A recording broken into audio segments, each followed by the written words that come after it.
Hello children, welcome to असा education. आज हम करेंगे आरबीएससी की चौथे क्लास की हिंदी की किताब का 13वां चैप्टर गुरुभक्त कालीबाई। आइए देखते हैं कि इस चैप्टर में क्या बताया गया है।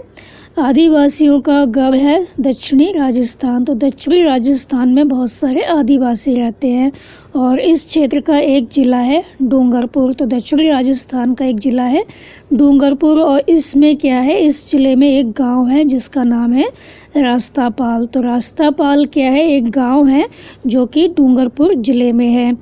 तो आज़ादी से पहले जब हमारा देश आज़ाद नहीं हुआ था, उससे पहले क्या था, यहाँ पर कोई भी सरकारी स्कूल नहीं था, गवर्नमेंट स्कूल नहीं था। तो उन दिनों क्या होता था, यहाँ पर एक पाठशाला थी, वो चलती थी। तो इसे चलाने वाले कौन थे, प्रजामंडल इसको चलाता था। तो इस पाठशाला के संरक्षक थे श्री नाना भाई खाँट। तो इस पाठशाला के संरक्षक कौन थे, श्री नाना भाई खाँट। और इसमें जो शिक्षा देते थे वो थे श्री सेंगा भाई रोत।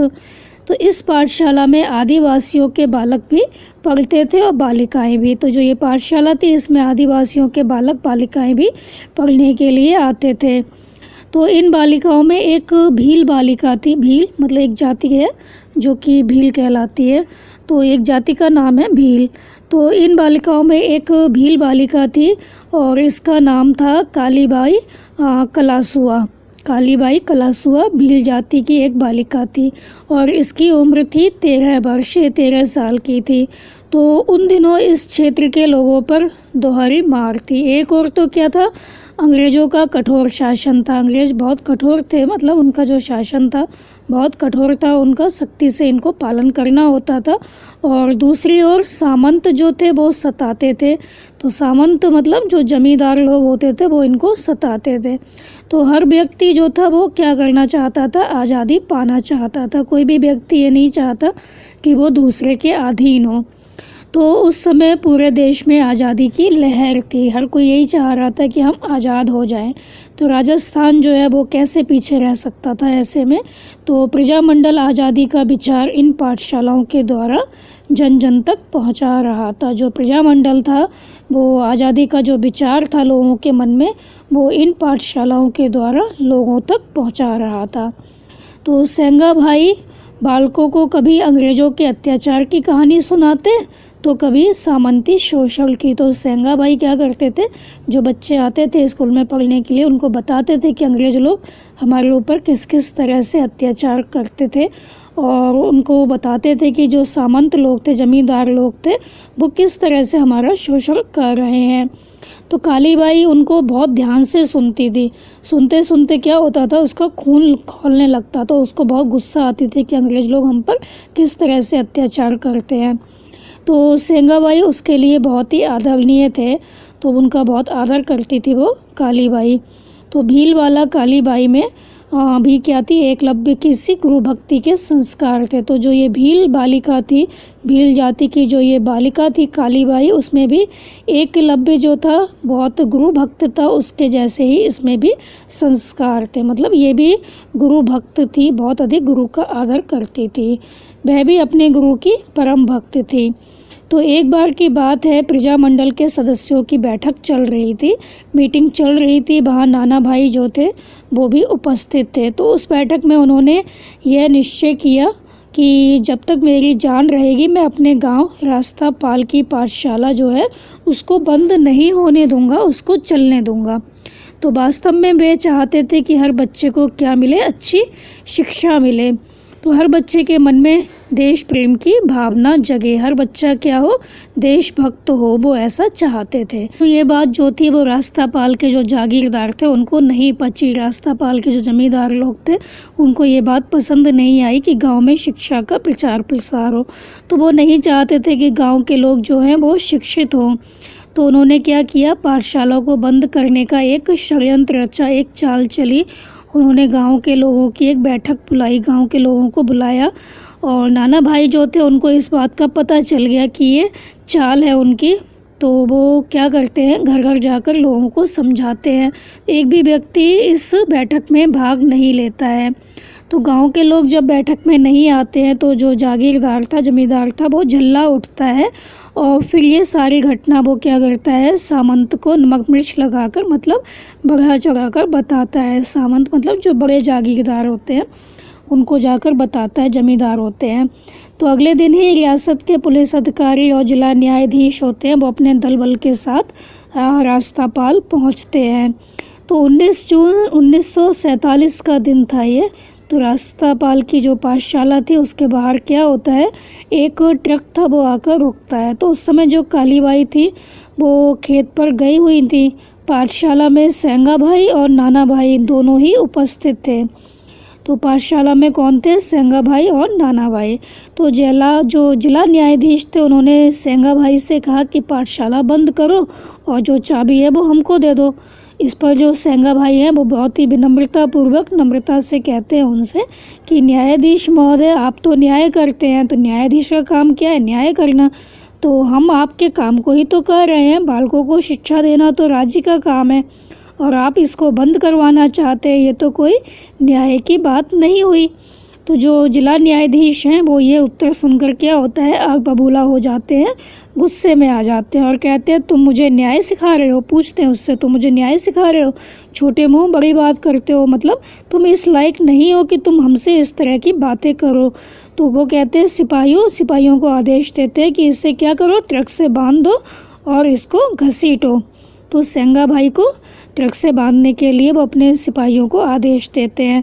इधर वही बात पुलिस अधिकारी ने भी नाना भाई से कही। जो नाना भाई थे उनसे भी यही बात जो पुलिस अधिकारी हैं वो कहते हैं। तो इस पर जो नाना भाई हैं वो हाथ जोड़कर कहते हैं, साहब ये पाठशाला तो प्रजामंडल के आदेश से चल रही है, आपके आदेश से तो चल नहीं रही है पाठशाला, आप इसे क्यों बंद करवाते हैं, हमें पाठशाला चलाने दीजिए, इससे तो बालकों का भला ही होगा। तो पुलिस अधिकारी ऐसा उत्तर जो है वो सहन नहीं कर पाते, उनको बहुत बुरा लगता है। तो उसके क्रोध का सागर जो था वो उमड़ पड़ा। तो जो पुलिस अधिकारी था उसको बहुत अधिक गुस्सा आ जाता है। फिर क्या होता है, उसका संकेत पाते ही सिपाही नाना भाई पर टूट पड़ते हैं। उन्होंने थप्पड़ों, घूंसों, डंडों, बंदूकों की कुंदों से क्या किया, नाना भाई की जमकर पिटाई की। तो जो नाना भाई होते हैं बहुत बुरी तरह घायल हो जाते हैं। इसी बीच क्या होता है, सेंगा भाई को भी ट्रक से बांधकर घसीटा जाता है। तो नाना भाई से ये देखा नहीं जाता, उनको बहुत बुरा लगता है कि सेंगा भाई जो है इस तरह से परेशान हो रहे हैं, उनको ट्रक से घसीटा जा रहा है बांधकर। तो वो सेंगा भाई को बचाना चाहते थे, घायल अवस्था में वो पड़े हुए थे, लेकिन क्या करते हैं, घायल अवस्था में भी वो उठकर खड़े हो जाते हैं और दौड़ने लगते हैं। तो उन पर एक सिपाही ने क्या किया, जोर से बंदूक का जो कुंदा होता है वो मारा। तो नाना भाई क्या होता है, वहीं पे गिर जाते हैं कि ऐसे गिरे फिर वो कभी उठते नहीं हैं, उनकी मौत हो जाती है। तो जो सेंगा भाई थे उनको ट्रक से बांधकर घसीटा जा रहा था। पाठशाला के बाहर गांव के स्त्री पुरुष सभी लोग जमा हो जाते हैं, किंतु किसी की हिम्मत नहीं है कि वो सेंगा भाई को बचाते। तो जो कालीबाई थी उस समय खेत से वापस आ रही थी। तो क्या होता है, उसके सिर पर घास का गट्ठर होता है, हाथ में हंसिया होती है। तो वो अपने गुरुजी को जब इस हालत में देखती है तो उसको बहुत बुरा लगता है, उसकी भौहें तन जाती हैं, उससे रहा नहीं जाता। तो वो आओ देखती है ना ताओ, मतलब वो सोचती समझती नहीं, इधर उधर नहीं देखती, घास का जो गट्ठर होता है वहीं ज़मीन पर फेंक देती है। फिर वो ललकारती है उन लोगों को, कहती है कि मेरे गुरुजी को इस तरह तुम घसीट कर कहाँ ले जा रहे हो। और ऐसा कहकर वो बिजली की तरह मतलब बहुत ही फुर्ती से ट्रक की तरफ लपकती है। तो ट्रक से बंधी हुई जो रस्सी होती है उसको वो हंसिए से एक झटके में काट देती है। इससे क्या होता है, उसके जो गुरुजी हैं वो तो बच जाते हैं, उनकी जान बच जाती है, लेकिन अफसोस सिपाही क्या करते हैं, कालीबाई को गोलियों से भून देते हैं। तो उसको बचाने के लिए कुछ औरतें हैं वो आती हैं भागकर, लेकिन जो पुलिस वाले होते हैं उन पर भी गोलियां चला देते हैं। तो एक तरफ जो नाना भाई थे उनका शव पड़ा हुआ था और दूसरी तरफ लहू से लथपथ कालीबाई, बहुत अधिक खून बह रहा था। फिर क्या था, अरावली की जो पहाड़ियाँ हैं वहाँ पर जो भील लोग थे उन्होंने मातमी स्वर में मारू ढोल इन सबको बजाना शुरू कर दिया। तो मारू ढोल का जो मातमी स्वर है वो गूंज उठा। देखते ही देखते हजारों भील रास्तापाल में एकत्र हो गए। तो विकट स्थिति को समझकर नाना भाई के जो हत्यारे थे वो क्या होता है, भाग जाते हैं।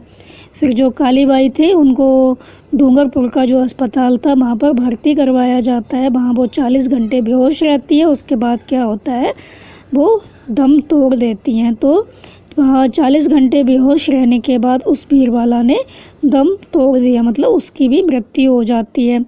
तो कालीबाई तो शहीद हो जाती हैं, किंतु उन्होंने क्या किया, अपने जो गुरुजी थे उनको बचा लिया। तो एक नन्ही ज्योति असमय बुझ गई, लेकिन हजारों दिलों में क्या किया उसने, आज़ादी की जो अलख थी वो जगा दी। तो कालीबाई तो शहीद हो गई, किंतु उसने अपने गुरुजी को बचा लिया। एक नन्ही ज्योति असमय बुझ गई, लेकिन हजारों दिलों में आज़ादी की जो अलख थी, अलख मतलब जिसको देखा ना जा सके, तो ऐसी ही उसने ज्योत जगाई जिसको देखा नहीं जा सकता था। तो हजारों दिलों में आज़ादी की जो ज्योत थी उसने जगा दी थी, अलख ज्योति वो जगा दी थी। तो हजारों दिलों में उसने क्या किया था, ये बताया था लोगों को कि हमें क्या करना होगा, अपने देश को आज़ाद कराना होगा, नहीं तो ये जो अंग्रेज़ लोग हैं वो इसी तरह से हमारे ऊपर अत्याचार करते रहेंगे। तो यहाँ पर जो ये कहानी है वो ख़त्म हो गई। तो इस कहानी में जो कालीबाई थी, जो कि भील जाति की कन्या थी, उसके बारे में बताया गया है कि किस तरह से उसने अपने गुरुजी की जान बचाई और सब लोगों को बताया कि हमें आज़ादी के लिए प्रयास करना चाहिए। हज़ारों दिलों में आज़ादी की अलख जगाई और ख़ुद वीरगति को प्राप्त हो गई। तो बच्चों, आप इस कहानी को अच्छे से समझकर याद कर लीजिए और हमारे चैनल असहाय एजुकेशन को लाइक कीजिए, सब्सक्राइब कीजिए और शेयर करना बिल्कुल मत भूलिए। Thank you.